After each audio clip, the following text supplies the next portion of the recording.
Hello friends, नमस्कार। हम पढ़ रहे थे राजस्थान का इतिहास। राजस्थान के इतिहास से संबंधित अब हम राजस्थान की कला और संस्कृति से रिलेटेड पढ़ रहे थे। स्थापत्य कला के बारे में हमने एक टॉपिक पढ़ा था। महल से संबंधित राजस्थान के जितने भी महत्वपूर्ण महल थे वो हम लोगों ने एक वीडियो के अंदर पूरा पढ़ लिया था। महल और उनसे रिलेटेड इम्पोर्टेंट जानकारी। आज हम पढ़ेंगे प्रमुख मंदिर। राजस्थान में जितने भी प्रमुख मंदिर बने हुए हैं 3 शैलियों के अंदर और उसकी उप शैलियों से रिलेटेड, तो आप सब कुछ इस वीडियो में जान पाएंगे कि कितनी शैलियाँ होती हैं, उसकी किसकी उपशैली कौन सी हैं ये भी जान पाएंगे, और राजस्थान में सबसे इम्पोर्टेंट मंदिर कौन कौन से हैं, उनके उपनाम क्या है और उससे संबंधित अन्य तथ्य कौन से हैं, सब कुछ हम पढ़ने वाले हैं। देखिए, 3 शैलियाँ होती है, नागर शैली, द्रविड़ शैली और बेसर शैली। नागर शैली उत्तर भारत के अंदर है, जो कि हिमालय से लगाकर विंध्याचल पर्वत तक, जबकि दक्षिण के अंदर द्रविड़ शैली काम करती हैं। द्रविड़ शैली के अंदर मंदिर बने हुए होते हैं। द्रविड़ शैली के अंदर जो मंदिर बने हुए हैं वो बहुमंजिले मंदिर होते हैं, जबकि नागर शैली के अंदर एक बड़ा चबूतरा होता है और उसके ऊपर मंदिर बनाया जाता है। बेसर शैली इन दोनों का मिश्रण होता है, यानी कि नागर शैली का कुछ और द्रविड़ शैली का कुछ मिक्स कर हम एक शैली अलग से इन्होंने बना रखी है मंदिर के निर्माण हेतु, उसको बोलते हैं बेसर शैली। चलिए, अब हम सब कुछ डिटेल में पढ़ रहे हैं। नागर शैली हिमालय से लगाकर विंध्याचल पर्वत तक है, ये उत्तर भारत में है। ऊंचे चबूतरे के ऊपर मंदिर का निर्माण किया जाता है। गर्भगृह में केवल एक ही मूर्ति होती है, इस तरीके से आपको याद रखना है, और उसकी परिक्रमा हेतु एक मार्ग बना दिया जाता है। ये आपका नागर शैली का था। जबकि द्रविड़ शैली दक्षिण भारत के अंदर है और ये कई मंजिलों का मंदिर होता है और कई मंदिर मिलकर एक बड़ा मंदिर का निर्माण करते हैं। इस तरीके से आपको याद रखना है। इस मंदिर के अंदर जलकुंड होता है, वर्गाकार आकृति में होते हैं, पिरामिड नुमा आकृति के होते हैं, और मध्य भाग जो कि गुमंदाकार होता है, आपको याद रखना है। इस तरीके से इसकी विशेषता होती है। राजस्थान के अंदर का अगर कोई मंदिर इस श्रेणी का है वो कौन सी शैली है? द्रविड़ शैली, जिसका उदाहरण हम रंगनाथ जी का मंदिर जो कि पुष्कर के अंदर है उसको हम समझ सकते हैं कि राजस्थान में द्रविड़ शैली का मंदिर का कोई अगर आपको एग्जाम्पल दे दिया जाए तो वो कौन सा होगा? रंगनाथ जी का मंदिर, जो कि पुष्कर अजमेर के अंदर पड़ता है। आगे देखते हैं बेसर शैली। बेसर शैली मध्य भारत के अंदर बेसर शैली में मंदिरों का निर्माण किया जाता था। नागर शैली और द्रविड़ शैली का मिश्रण रूप है, मैंने आपको पहले बता दिया। आगे हम पढ़ते हैं महामारू शैली। महामारू शैली नागर शैली की उपशैली है, इसको हम इस तरीके से समझ सकते हैं। प्रतिहार कालीन मंदिर, जो कि उनका समय था 8वीं सदी से लगाकर 12वीं सदी तक, ये प्रतिहार कालीन मंदिर के अंतर्गत आते हैं। राजस्थान के जो प्रमुख मंदिर रहेंगे इसके, वो मंडोर के, जो कि जोधपुर के अंदर पड़ते हैं, बीनमाल जालोर वाले और ओसियां के जोधपुर वाले मंदिर इस महामारू शैली के अंतर्गत आएंगे।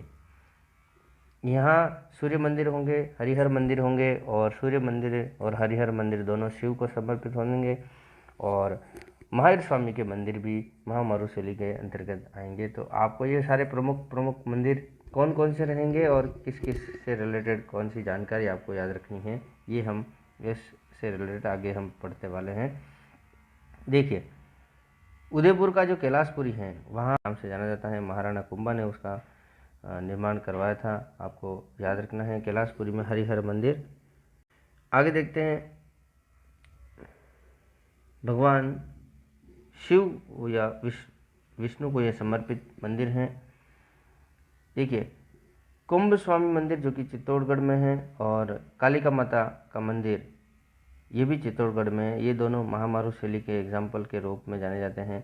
आभानेरी के जो मंदिर है दौसा के अंदर, वो भी काफ़ी ज़्यादा इम्पोर्टेंट मंदिर हैं, ये भी हम पढ़ने वाले हैं। दधी माता मंदिर और कोट मांगलोद में नागौर के अंदर पड़ते हैं। जगत अंबिका माता का मंदिर उदयपुर में पड़ते हैं, जगत गांव, ये मेवाड़ के खजुराहो के नाम से जाने जाते हैं। जगत अंबिका माता का मंदिर।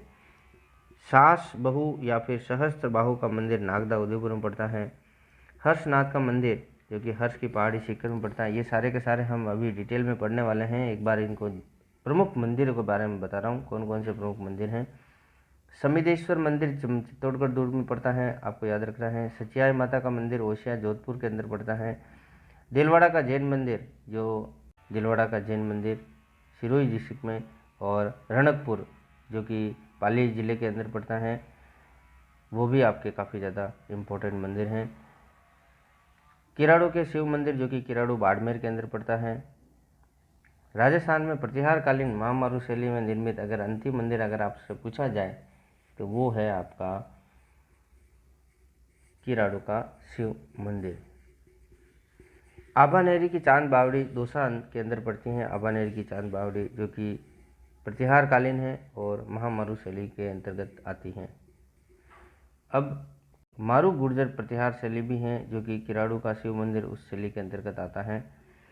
आपसे पूछा जाए गुप्त काल या गुप्तोत्तर काल के प्रमुख मंदिर, इनका समय जो है 300 ईस्वी से लगाकर 700 ईस्वी तक जो समय था उसके अंदर कर राजस्थान में कौन कौन से मंदिर आते हैं, तो आपको 4 मंदिरों के बारे में जानकारी रखनी है। कंसवा का शिव मंदिर कंसवा गांव कोटा में पड़ता है। आगे देखते हैं चार चौमा मंदिर जो कि चार चौमा शिवालय कोटा का है। दर्रा का शिव मंदिर कोटा झालावाड़ मार्ग पर पड़ता है, कोटा के अंदर, आपको याद रखना है दर्रा का शिव मंदिर। शीतलेश्वर मंदिर जो कि झालापाटन झालावाड़ के अंदर पड़ता है। झालापाटन को घंटियों का शहर भी कहते हैं, तो आपको याद रखना है शीतलेश्वर मंदिर झालापाटन वाला। तो ये 4 गुप्त काल या गुप्तोत्तर काल के मंदिर प्रसिद्ध हैं। पंचायतन शैली ये एक मंदिर बनाने की शैली है। इसके अंदर एक मंदिर के अंदर 5 मूर्तियाँ होती हैं। एक मूर्ति मुख्य गर्भगृह में होती है जबकि 4 मूर्तियाँ 4 दिशाओं में होती हैं। तो पंचायतन शैली, इसको चौमुखा मंदिर भी कहते हैं, आपको इस तरीके से याद रखना है। इस शैली के अंतर्गत आने वाले मंदिर देखिए, रणकपुर का जैन मंदिर रणकपुर पाली के अंदर आता है, पाली जिले में। ओसिया का सूर्य मंदिर ओसिया जोधपुर में पड़ता है। और उदयपुर के अंदर जगदीश मंदिर जिसको सपनों का बना मंदिर भी कहते हैं, जगन्नाथ राय मंदिर भी कहते हैं और स्वप्न संस्कृति में बना मंदिर भी कहते हैं। तो इस तरीके से इसके सारे उपनाम हैं ये सारे के सारे हम लोग कह सकते हैं कि पंचायतन शैली के उदाहरण हैं। सूर्य मंदिर राजस्थान में कौन कौन से हैं, कितने हैं, उसके बारे में मुख्य जानकारी क्या क्या है देख लीजिए आप लोग। राजस्थान में प्राचीन काल में सूर्य की पूजा काफ़ी ज़्यादा की जाती थी और दक्षिणी भाग में ये काफ़ी ज़्यादा प्रचलन था, सर्वाधिक प्रचलन इसका, तो आपको याद रखना है। कालिका माता का जो मंदिर है चित्तौड़गढ़ दुर्ग में, ये मूलतः सूर्य मंदिर ही है। इसका निर्माण 713 ईस्वी के अंदर प्रतिहार कालीन महामारू शैली में इसका निर्माण किया गया था। राजस्थान का प्राचीनतम अगर सूर्य मंदिर माना जाता है तो यही कालिका माता का मंदिर माना जाता है। आगे देखते हैं वैष्णव मंदिर जिसको पद्मनाभ मंदिर के नाम से भी जाना जाता है। ये झालापाटन झालावाड़ के अंदर है। 7 शैलियों का मंदिर भी कहते हैं इसको। कर्नल जेम्स टोड ने इसको चारभुजा नाथ का मंदिर कहा था। यह चंद्रभागा नदी के किनारे पर है। यहाँ पर शिव की तांडव करती हुई मंदिर के अंदर प्रतिमा है। इस तरीके से भी आपको याद रखना है। विष्णु और शिव को समर्पित या फिर इन दोनों की मिश्रित मूर्ति यहाँ पर लगी हुई है। कौन कौन सी? शिव जी और विष्णु जी की मिश्रित मूर्ति कहाँ पर लगी हुई है? वैष्णव मंदिर या पद्मनाभ मंदिर झालापाटन झालावाड़ के अंदर। गंगरार का सूर्य मंदिर आपको याद रखना है, चित्तौड़गढ़ दुर्ग में चित्तौड़गढ़ जिले में पड़ता है गंगरार। ये अब देवी का मंदिर भी कहलाता है, आपको याद रखना है। अब देवी का मंदिर कहाँ पे है? गंगरार चित्तौड़गढ़। ओसिया जोधपुर में स्थित पंचायतन शैली में निर्मित सूर्य मंदिर काफ़ी ज़्यादा इम्पोर्टेंट है। बूढ़ातीत का सूर्य मंदिर बूढ़ातीत कोटा के अंतर्गत आता है। ये गुप्त कालीन सूर्य मंदिर है। गलता जी का सूर्य मंदिर गलता जी जयपुर के अंदर पड़ते हैं। गलता जी की पहाड़ी पर ये बना हुआ सूर्य मंदिर काफ़ी ज़्यादा इम्पोर्टेंट है, आपको याद रखना है। तो इस तरीके से सूर्य मंदिर कौन कौन से हैं आपको याद रखना है। कालिका माता मंदिर चित्तौड़गढ़, वैष्णव मंदिर झालरापाटन झालावाड़, गंगरार का सूर्य मंदिर गंगरार चित्तौड़गढ़ में पड़ता है। ओसिया जोधपुर वाला सूर्य मंदिर, बूढ़ातीत का सूर्य मंदिर बूढ़ातीत कोटा में पड़ता है। गलता जी का सूर्य मंदिर जो कि गलता जी जयपुर में पड़ते हैं। तो इस तरह से 5-6 सूर्य मंदिर हैं, आपको याद रखना है। अब हम पढ़ते हैं ब्रह्मा जी के प्रमुख मंदिर। राजस्थान में ब्रह्मा जी के 5 जगह मंदिर हैं, तो 5 जिलों के बारे में कहाँ पे कौन कौन से मंदिर हैं और उनकी क्या विशेषता है आपको याद रखना है। चलिए, पुष्कर जी, जो कि पुष्कर अजमेर के अंदर पड़ता है, ये विश्व में एकमात्र ब्रह्मा जी की मंदिर है यहाँ पे, जहाँ विधिवत रूप से पूजा अर्चना की जाती है ब्रह्मा जी की।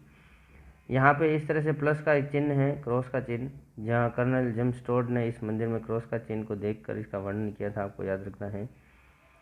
पुष्कर में वर्तमान में जो ब्रह्मा जी का मंदिर का स्वरूप दे रखा है, तो उसका स्वरूप गोकुल चंद पारिक ने दिया था, आपको याद रखना है। अगला ब्रह्मा जी का मंदिर बांसवाड़ा के अंदर पड़ता है, आपको याद रखना है, चीज गांव बांसवाड़ा।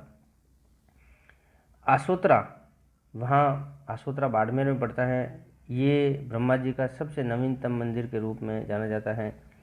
जालोर और नागौर के अंदर भी ब्रह्मा जी के मंदिर बने हुए हैं, आपको इस तरीके से याद रखना है। आगे हम पढ़ेंगे मीराबाई के मंदिर। राजस्थान में मीराबाई के मंदिर कहाँ कहाँ पे हैं, इसकी जानकारी देते चलिए। मीराबाई का जन्म कुड़की गांव पाली के अंदर हुआ था, तो वहाँ पर मीरा का मंदिर है।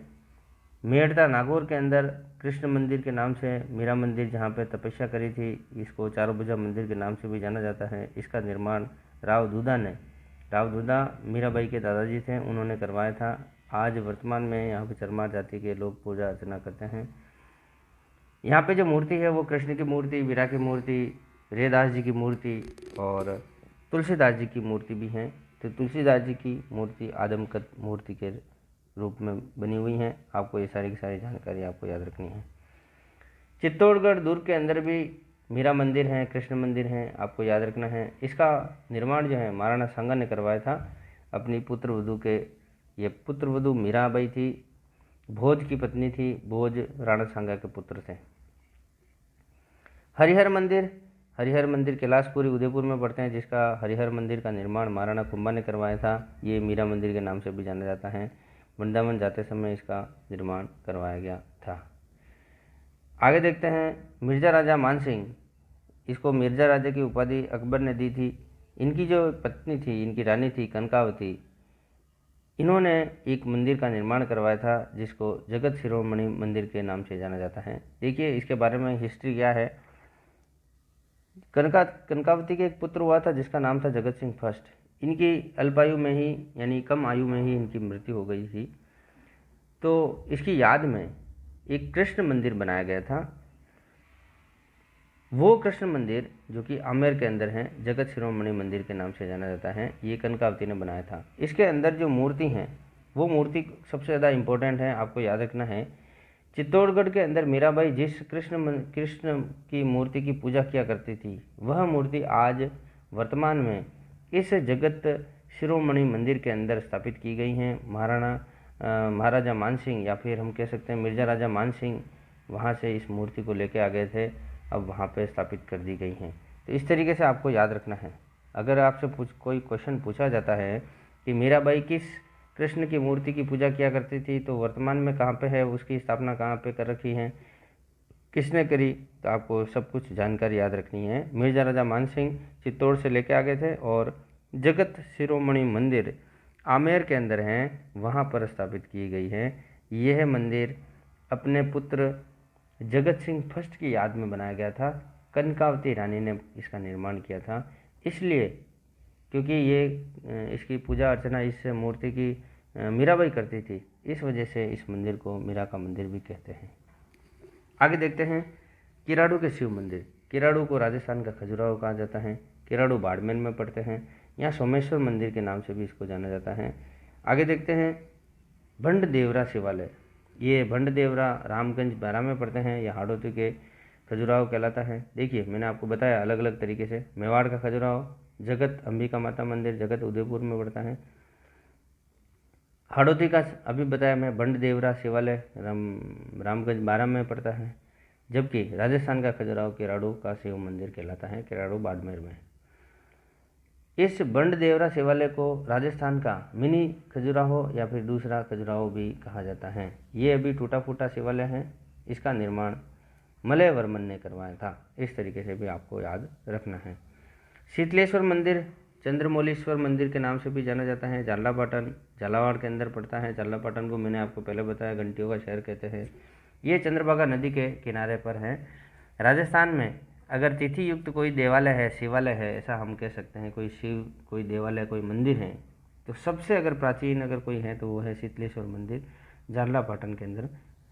यह प्रतिहारकालीन महामारू शैली के अंतर्गत बना हुआ मंदिर है। प्रतिहारकालीन मंदिर के नाम से जाना जाता है। 689 ईस्वी में इसका निर्माण किया गया था। राजा दुर्गाण के मंत्री थे एक वापक ने इसका निर्माण करवाया था। सहस्त्र बाहु का मंदिर या फिर सास बाहु का मंदिर आपके नागदा उदयपुर में पड़ता है। खुमान रासो का मंदिर देवरा भी कहलाता है। ये जैन मंदिर और इसको हम कह सकते हैं भग्नावशेष के रूप में भी ये पे है।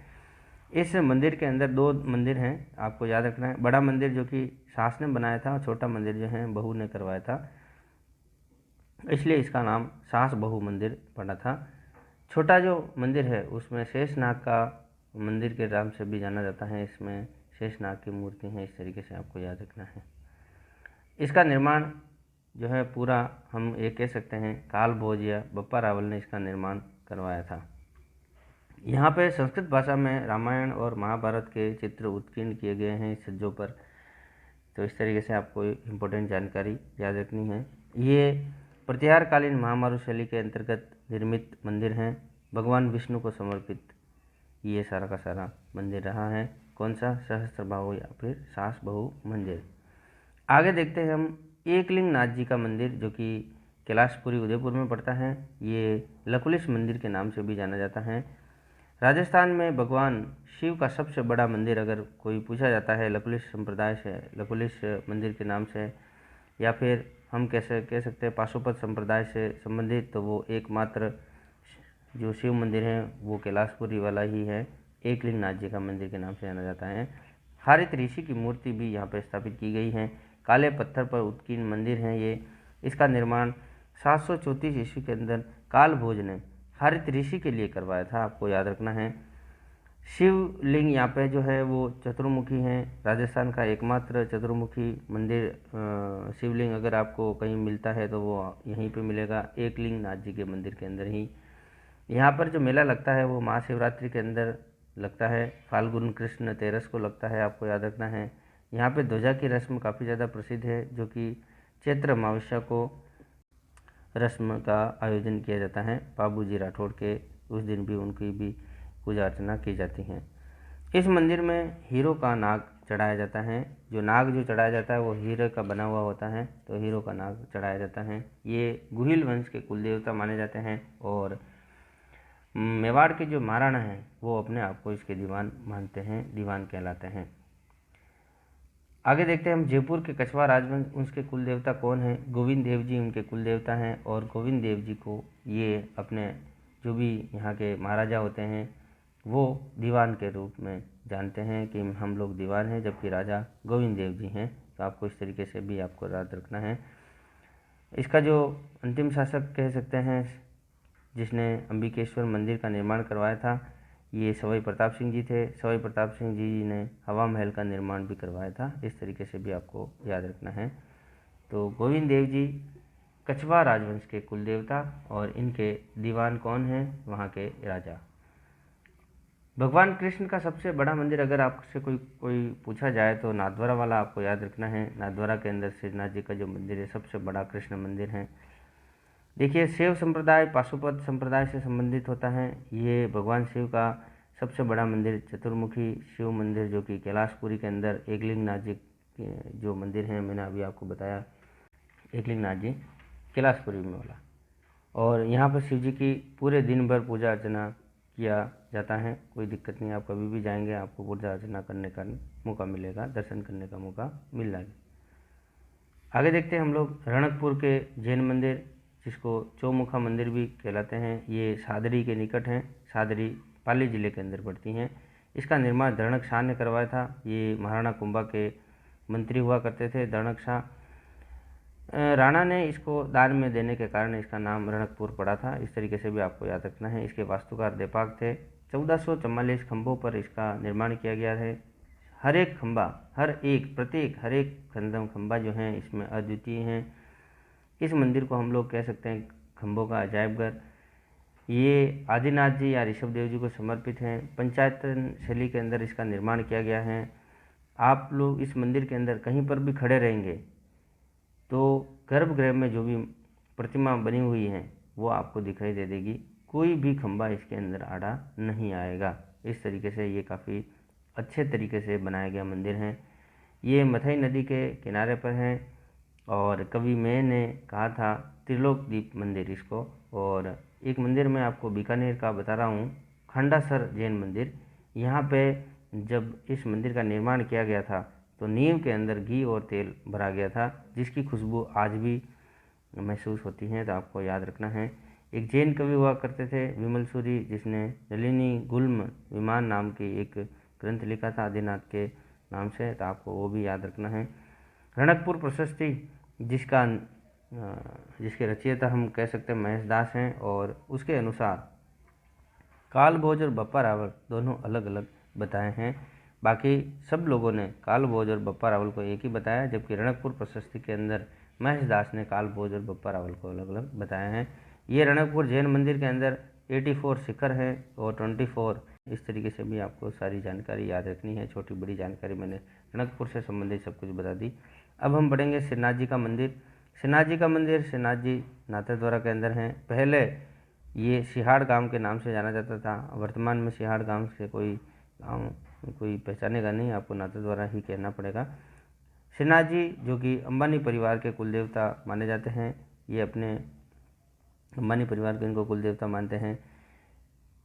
श्रीनाथ जी का मंदिर है, बनास नदी के किनारे पर है, नेशनल हाईवे 8 पर है। इसका जो निर्माण है महाराणा राज सिंह जी ने इसका निर्माण करवाया था 1671-72 ईस्वी के अंदर। काले पत्थर पर उत्कीर्ण ये मूर्ति वृंदावन से गोविंद व दामोदर नाम से जो 2 व्यक्ति थे उनके द्वारा यहाँ पे लाई गई थी। वल्लभ संप्रदाय की सबसे प्रमुख पीठ यहीं पर हैं, नाथद्वारा के अंदर ही हैं। ये जो कृष्ण हैं यहाँ बाल रूप की पूजा की जाती है और दिन में 8 बार यहाँ पे पूजा अर्चना की जाती है। और कृष्ण को ही हम लोग श्रीनाथ जी के नाम से जाने जाते हैं। कोई दिक्कत नहीं है, आप लोग सब श्रीनाथ जी को कृष्ण और श्रीनाथ जी दोनों एक ही हैं, इस तरीके से आप लोग जानते हैं। आगे देखते हैं हम लोग मेला कब भरता है। भाद्रपद कृष्ण अष्टमी को यहाँ पे जन्माष्टमी के रूप में एक मेला भरता है जो कि काफ़ी ज़्यादा प्रसिद्ध है। अन्नकूट महोत्सव सबसे ज़्यादा प्रसिद्ध है। यहाँ पे अनाज का एक पर्वत बनाया जाता है, अनाज के अंदर हम चावल लेते हैं और इसको लूटने के लिए भीलों की लूट प्रसिद्ध है। यहाँ की हवेलियाँ मंदिर सब कुछ प्रसिद्ध हैं और झांकी के दर्शन सबसे ज़्यादा प्रसिद्ध माने जाते हैं। तो आपको याद रखना है ये सारे के सारे मंदिर जिसकी इम्पोर्टेंट जानकारी मैंने आपको दे दी है। इसको इस जो टॉपिक है मंदिरों से रिलेटेड, इसको आप अपने नोटबुक में कहीं पे लिख लीजिए और एग्ज़ाम से पहले 1-2 बार रिवाइज़ कर लीजिए, जिससे कि ये मेरे द्वारा बताए गए सारे तथ्य आपको दिमाग में छप जाएंगे और एग्ज़ाम में आप अच्छा परफॉर्म कर पाएंगे। मेरा हैंड रिटन नोट्स का प्रयास आपको कैसा लगा, इसकी प्रतिक्रिया लाइक और कमेंट के साथ करेंगे, अन्य तक पहुंचाने के लिए शेयर करेंगे। अगर आप इस चैनल पर नए हैं तो इसको सब्सक्राइब कीजिए, जिससे कि आने वाले सभी वीडियो आप तक पहुंचते रहें। मिलते हैं और किसी नए टॉपिक के साथ। ओके, नमस्कार।